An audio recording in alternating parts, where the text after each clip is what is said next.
So a few months ago, I sat down to write an essay about the philosophy of language in Romeo and Juliet. And of course, I wanted to reference and analyze the line in which Juliet says, "That which we call a rose, by any other word, would smell as sweet."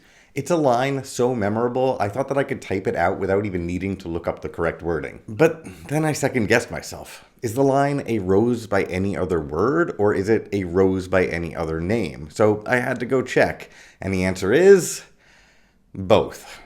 Let me explain. The first printing of the play in 1597 has the line, "What's in a name? That which we call a rose by any other name would smell as sweet." But the second printing of the play in 1599 has the line, "What's in a name? That which we call a rose by any other word would smell as sweet." So that's annoying. Which one am I supposed to use? It is extremely unclear to me. And to answer this question, we're going to need to understand quite a bit about early modern printing and the editing process that's been going on for over 400 years. So if that sounds like it's going to be fun to you, then keep on watching and consider subscribing for more Shakespeare-related deep dives.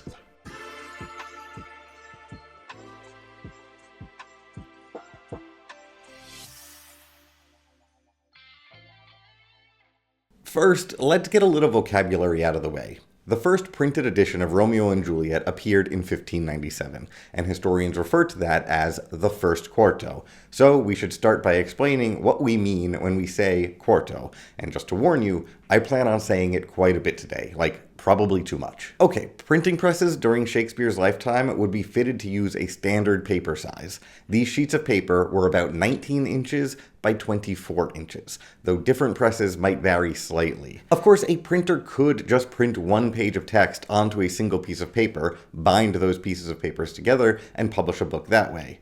But a 2-foot tall book feels more like a piece of furniture than it's something fun to read.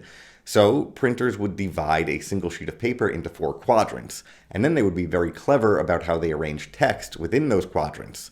Once the text had been pressed onto both sides of the sheet, the printer could fold the paper so that it formed a nice little bundle of text. The result would be an 8-page gathering. That's what they called these little 8-page bundles. They called them a gathering. A bookmaker could bind a few of these little gatherings together, and then they'd have a book to sell. It would be slightly larger than a modern paperback edition. Because of this, the word quarto refers to the size of the book. It's a quarter of the size of a full sheet of paper. A quarto. When we refer to a quarto edition of one of Shakespeare's plays, we're referring to an early printed edition that used this technique. That's why when somebody refers to the first quarto edition of Romeo and Juliet, they're referring to that first printed edition from 1597. And for an embarrassing amount of time, I believed that there was a single book that included some of Shakespeare's early plays called the first quarto. There is not. There are many first quartos. There is a first quarto edition of Titus Andronicus, A Midsummer's Night's Dream, Henry IV, Parts 1 and 2.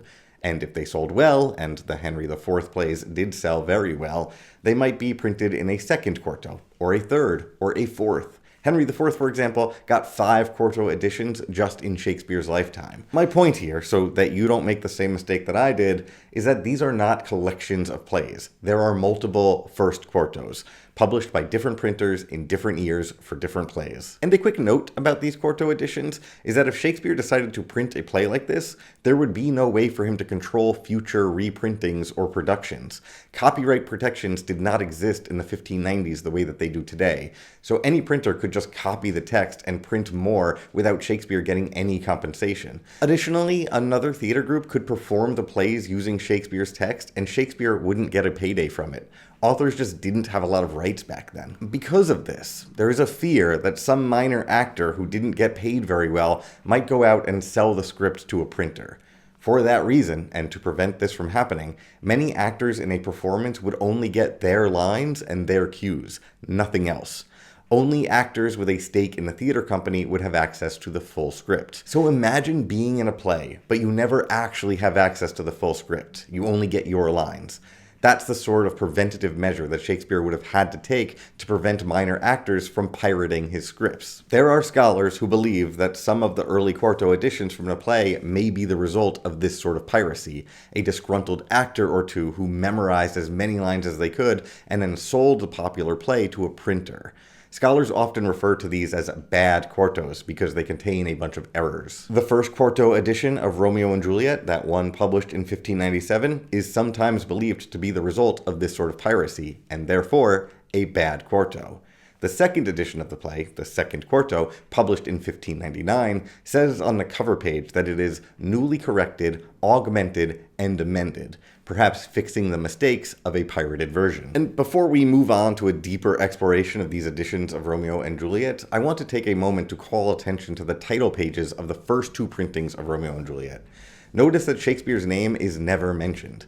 Apparently his name didn't matter as much in 1599 as it does today. There are quarto editions that list him as the author, but not these two. So not only did authors not have as many rights back then in terms of copyright, they also just didn't get as much recognition. When Shakespeare's complete works were published after his death by a group of friends led by two actors, John Hemmings and Henry Condell, his name was printed large at the top of the title page along with a woodcut image of his face. So by 1623, his name had become a marketing tool. He had become a brand. But in 1599, not so much. That book of his complete works, the one published by Hemmings and Condell, is called The First Folio, and this printing used full-length pages bound together. It's a folio, not a quarto. It's furniture. And this book, this folio, includes 18 plays that had never been printed before. If not for Hemmings and Condell's efforts, we may never have been able to read Macbeth, Twelfth Night, or The Tempest, among other plays. And if you want to learn more about this with more information about the history and printing of the First Folio and how it was produced, I recommend checking out Shakespeare's book by Chris Laoutaris. It has all the early modern gossip in it. Okay, so now that we know what a quarto is and what we mean when we say the First Folio, we can get into the messiness of early printed editions of Romeo and Juliet. As we've noted, Romeo and Juliet was printed for the first time in 1597. We don't know if Shakespeare was involved in the sale of that play to the printer. We don't know if it was his script. It may be the result of some actors who performed in the play trying to make some extra money on the side. It might be piracy. We don't know. What we do know is that that first printing is short. It's more than 500 lines shorter than the second printed edition, and it's missing some of the best parts. Like during the balcony scene in Act 2, Scene 2, when Romeo says, "Oh, wilt thou leave me so unsatisfied?" and Juliet says, "What satisfaction canst thou have tonight?" It's such a good back and forth. It's such a good scene. And in the first quarto, it just doesn't exist.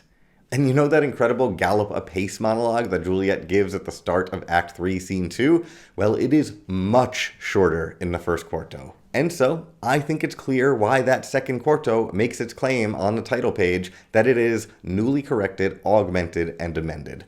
Maybe Shakespeare, or his theater company, were upset about a bad, pirated version being out there in the world and felt the need to print the corrected version. Like, if a printed copy already exists, it might as well be the good version with all the lines. If somebody is making money from a printing, it might as well be Shakespeare's theater company. They might as well get a payday out of this.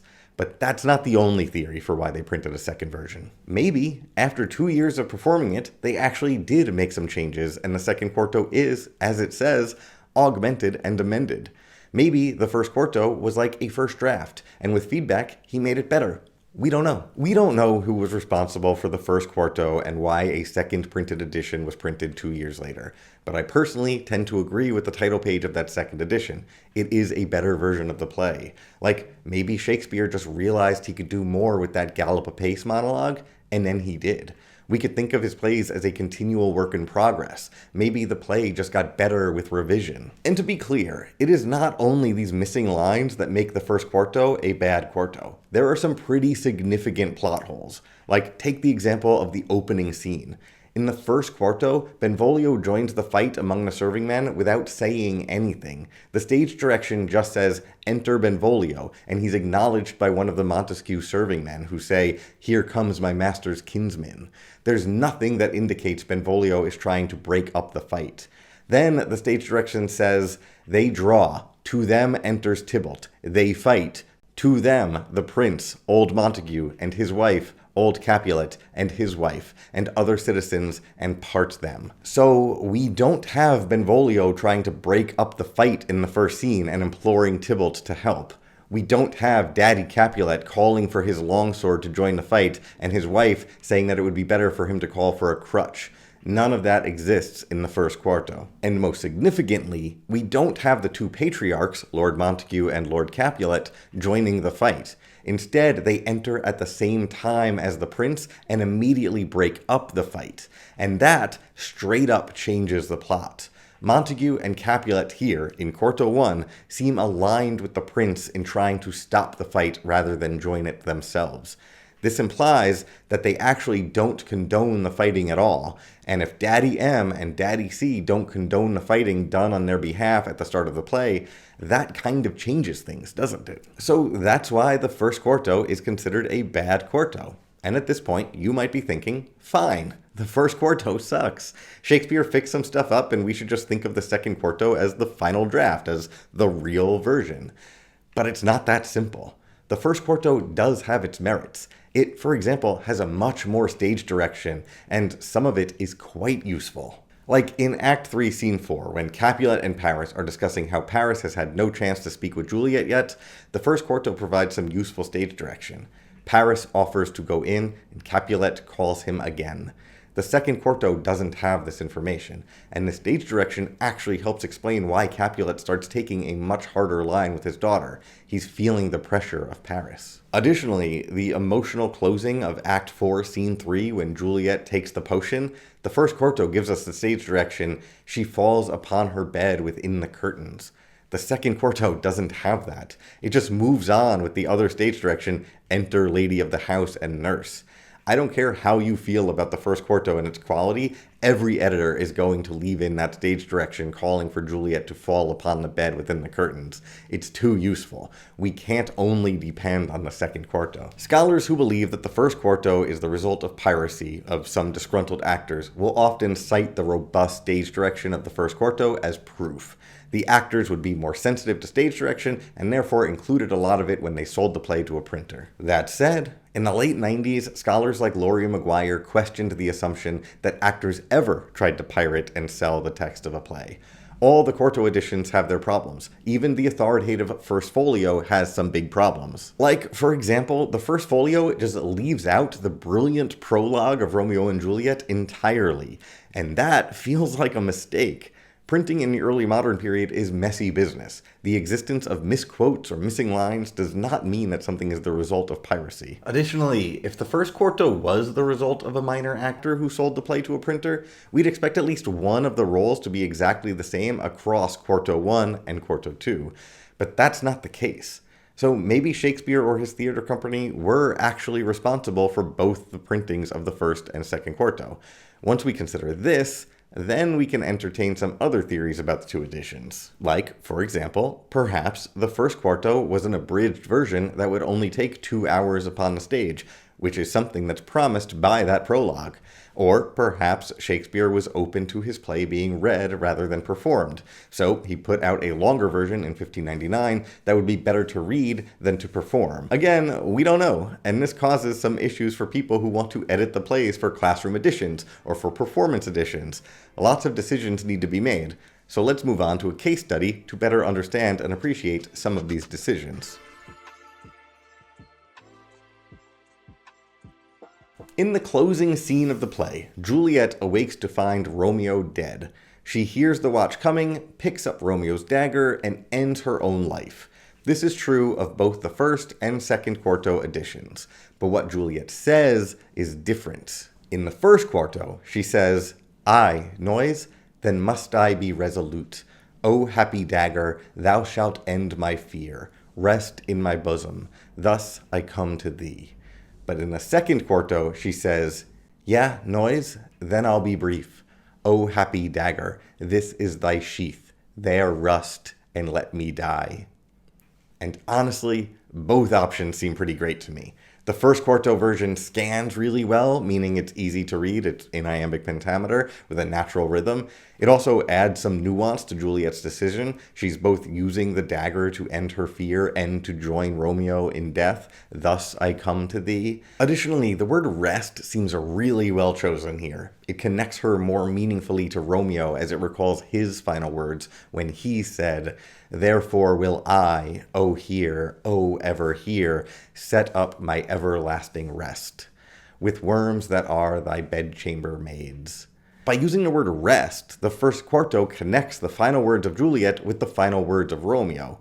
Even though this is the so-called bad quarto, this scene might actually be better written, right? I mean, that's pretty good. On the other hand, their rust and let me die is pretty good too. It's almost like the word rest was replaced by the word rust, and at first glance, that might make less sense. I mean, typically daggers don't rust in sheaths. That's sort of the point of a sheath. They keep the blade fresh, but rust is poetic here. The dagger can become a symbol of Verona's violence, and in Juliet's heart, this violence will decay. It will rust.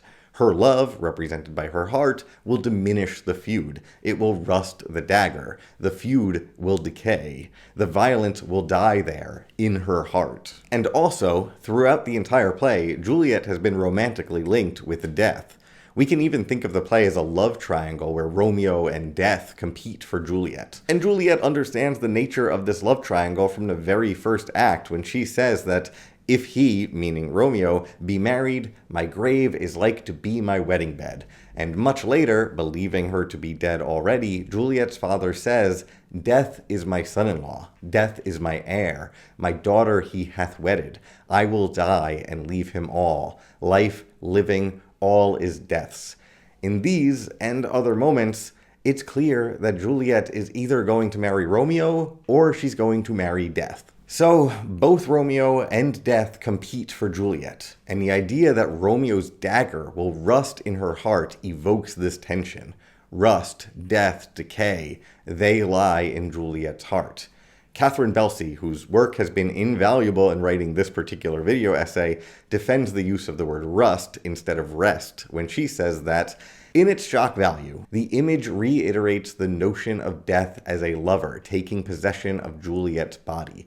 But this time, since the penetration is affected by Romeo's dagger, Death and the dead husband are no longer in competition with one another. Juliet goes to join them both. For her, the dead Romeo has become synonymous with death itself. And I personally think that that's an incredibly strong argument for using the word rust instead of rest. But what do you think? If you were editing this play to read with friends or to perform, which version would you use? Would you keep the first quarto as it is? Keep the second quarto? Would you combine the two by using the poetic language of the first quarto's iambic pentameter, but replace the word rest with rust to evoke this poetic imagery of the second quarto? I think it all depends on what you want to do.